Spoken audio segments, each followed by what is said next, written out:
Pouvez-vous me dire alors de quelle nationalité, madame? Française. Oui, et son père? Esquimau. Oui, et sa mère?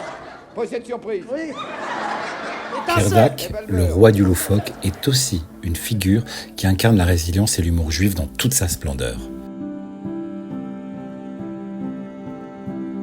Né André Isaac dans une famille juive alsacienne, son histoire est marquée par le mélange du tragique et du comique, comme celle de tant de juifs à travers l'histoire. Dans les années sombres de la Seconde Guerre mondiale, Pierre Dac n'était pas qu'un maître de l'absurde. Il était une voix de la résistance, diffusant depuis Radio Londres des messages empreints d'humour mordant, mais aussi d'une profonde foi en l'humanité. En préférant faire des sourires aux bosses, par calcul ou stupidité.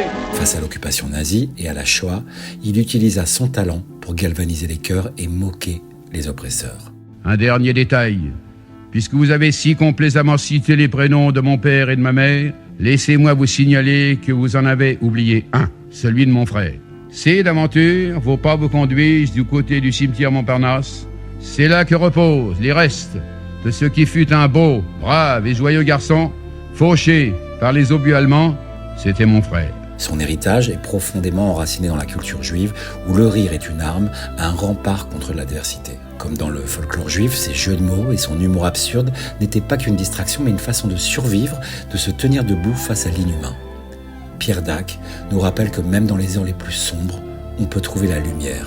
Dans ses mots, il portait à la fois la mémoire d'un peuple et l'éclat d'un rire universel. Rire pour vivre, rire pour résister, Pierre Dac, un exemple éternel d'esprit et de courage juif. Comme disait celui qui ne devrait plus rien à dire, vaut mieux se taire.